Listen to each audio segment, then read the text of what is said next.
Joining us now is Andrea Bottner. Andy is a senior advisor at the Independent Women's Forum. She also used to head the Office of International Women's Issues at the U.S. State Department. So a lot has changed since this movement all began back in 1911.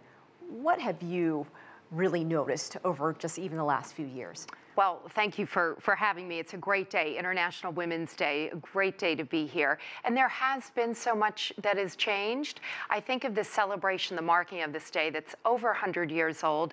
It's a day where I think as women around the world, we can be proud in many instances of political progress that's been made, educational progress, workforce involvement, so many different issues. I know here in the United States where women have really been more involved, educated, empowered. So on a day like today, we like to sit here and say, there's so much good that's been done, but there is still more to do, and there's still more different ways that we can work in solidarity with our other women friends and colleagues around the globe.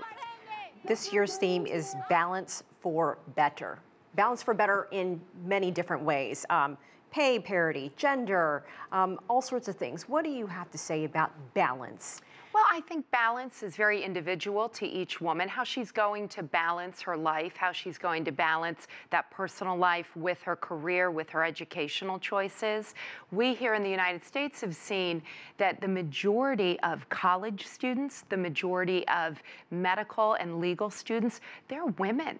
You know, we're not in the minority anymore. These are the majority of women who are starting these educational pursuits. And then as they go and they become more educated and they're ready to start a career, their choices are going to inform how they navigate that career and how they're going to have to balance, maybe stepping away from the workforce for family development time, maybe not. But the beauty of it is that is their choice to do. So we look at, again, today is a day of progress and positivity and looking at all that women have achieved, but also recognizing there are still many challenges and there are many different situations that other women around the world face. One particular issue that we've thought a lot about, violence against women. That's always a conversation we're having here in the United States. This coming year, I think we're going to hear a lot more about practices like female genital mutilation, other new challenges that have cropped up here in this country, but we know that they've existed for a long time around the world. How can we, as American women, become more engaged in that debate and make sure that there's protection given to young women and girls in this country and empowerment that other women feel worldwide, knowing they're not alone in this fight? Trafficking, human trafficking, especially of women and girls, another major issue around the world. Absolutely, absolutely.